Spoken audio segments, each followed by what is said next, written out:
Biology of human cells. It's there for bioethicists, for patients. This is why Johns Hopkins is committed to outreach and education for all the community. It's a labor of love. We all feel like we're connected to this beautiful woman who we call the mother of medicine. It really makes you think about how powerful an impact one person unknowingly could make. Good morning, everyone.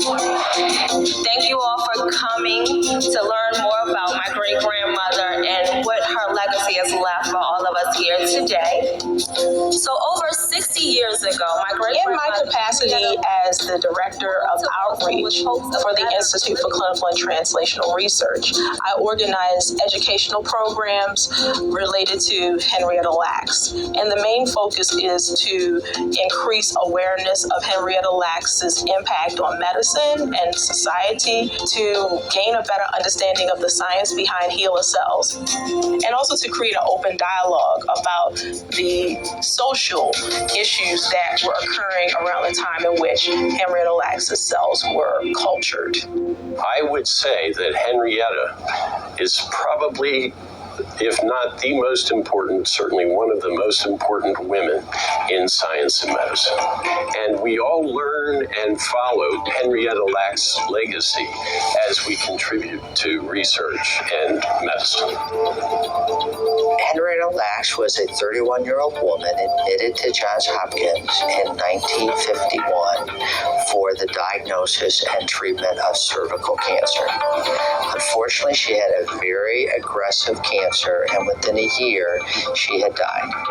As part of the care she received at Johns Hopkins, the cells from her cervix were brought into a laboratory and cultured and have become the first human living cell line, which has allowed us to learn remarkable things about how human cells function. That was really, in my opinion, the launch pad, probably the greatest discovery in biomedical research in the last half of the 20th century.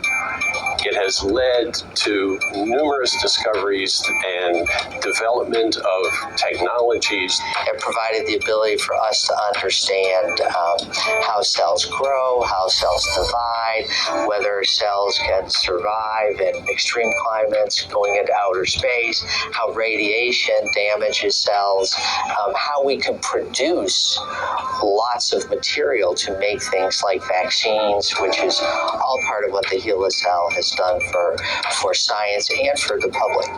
Just the fact that, 65 years later, a sample of our grandmother's cells still exists out in the world today is almost superhuman.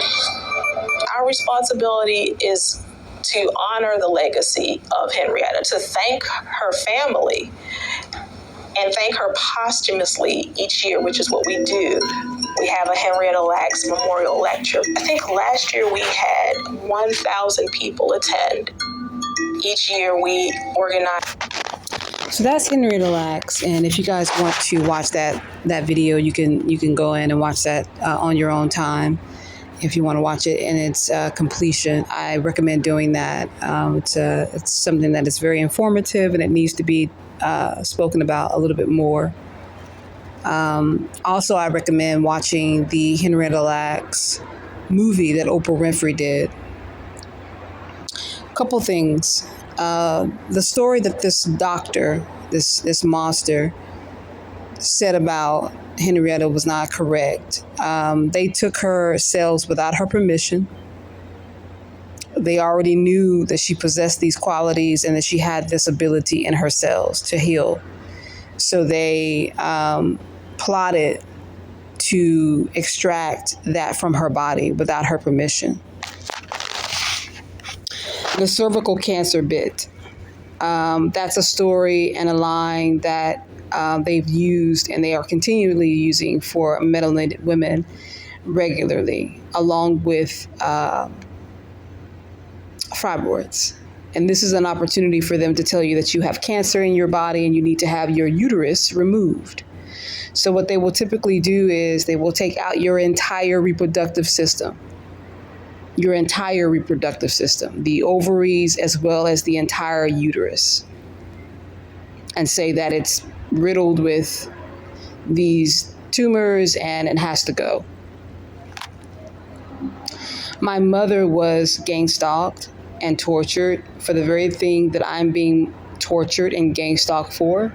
She was also diagnosed a couple of times with cervical cancer, right? She also had fibroids. She was riddled with that for the majority of her life, but because she had children, it pushed those fibroids out of her body naturally, and she never had to have surgery, so she was able to continue to have children. They wanted to take her uterus out during the end of her having this last bout with cervical cancer, and she refused, which was a good thing because my mother was completely intuitive and she was highly intelligent, and so she refused that, and everything was fine. They went back and supposedly the cancer was gone, right? And here I am today, supposedly with the same issue, fibroids. Again, I don't trust our medical system, especially when it comes to melanated women. I don't believe they're going to tell me the truth about these things, especially knowing what I know about what they have already done to me. But I just wanted to give a little bit of background on the narrative. You know, if you go in, you're a melanated woman, you're gifted, they're going to tell you that you got cervical cancer so they can start taking shit out of your body. The reason they want to take these things out of your body is because they want to do research on them. They also want to use them for their own discretion. Because again, you don't know how valuable it is. You don't even know how valuable your menstrual cycle blood is, but they do. And so if you think it's odd that you got these people who are stalking you running into the restroom after you've used the restroom or after you've discarded of a menstrual napkin, it's not. This is how these people operate. I won't go any further than that, but this is reality. So I wanted to demonstrate the Henrietta Lacks story because I want people who don't understand why you would have military, you would have $1 million GPS satellite in the sky monitoring and watching you. It's because what I am carrying and what most melanated women are carrying, what Henrietta Lacks was carrying, is invaluable. And there's no amount of money that can really be in exchange for what those cells are going to do for your lifespan and the lifespans of others. This is life we're talking about. This is the flower of life. So the monitoring that I get, the surveilling, the people watching me like a hawk, that's part of the reason. Now, don't get it twisted. I'm definitely dealing with trafficking, sex trafficking as well. These people started out trying to breed me the old-fashioned way. And these individuals they were trying to breed me with were people that they chose to send in for me to be sexually active with, whether I agreed to it or not. And if you're following me and you know who I am and you know what I'm talking about, I never agreed.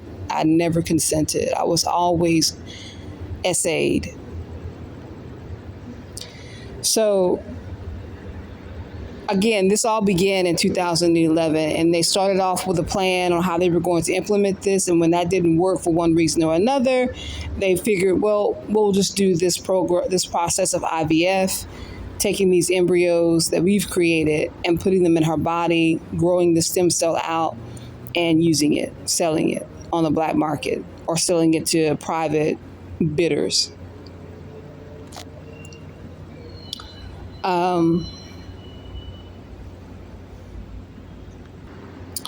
The nurses and the doctors that are complicit to know what's happening to me, the police, all these people know how important and how valuable, what they're taking away from me is. And it's one of the reasons why they've been so relentless and they refuse to stop. And they've been so relentless on making sure that they can monitor my every move, monitor everything I do, where I go, and also dictate my life. They want to make sure that I'm not dating anyone that I chose for myself. They want to make sure that I'm not having children of someone that I chose that's not a part of this program and this experiment. They want to make sure that I'm not out in places regularly so that people can notice that my stomach looks like I'm like about to burst with a baby. And I'm telling them that I'm not sexually active. And then a couple of days later, it's down, it's flat, it's definitely smaller than it was. They don't want people to see these changes. They don't want people to see what is happening to me. Definitely because I'm talking. I'm speaking about it as well. And they also didn't expect me to know what it was. The needle, the drugging, all of that makes perfect sense because they're using IVF for the implantation. For those of you who know what IVF is, you understand this can be done in one of those little white vans that follow you around at night if you're homeless.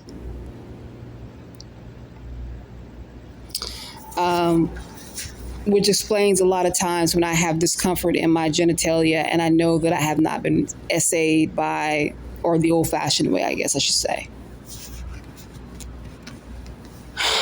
Last bit of how I know this is happening and just the evidence of knowing that this went on. So I want to say it was the first year I was here in Arizona. I was staying at the Motel 6 studio. And as usual, I was being heavily monitored, watched, and I just knew that someone was going to come into that room. Well, someone got into the room, and I woke up. I was in bed. It was really difficult for me to wake up. I was really heavily drugged, I felt. And when I stepped out of the bed, I fell to the floor. My legs just gave out, and I was having a hard time getting up. I was so out of it. And I've never been like this. I stumbled over to the mirror because I could just feel my chest area and my rib cage area felt really weird. It felt really, really weird. And so I made it over to the mirror. I took my shirt off and I was looking at my body and I could see a stream. It looked like a vein underneath my skin, going from my collarbone all the way down to around and under my right breast. So I'm looking at it, I'm following it, and then I see also my rib cage because, just FYI, even though I have these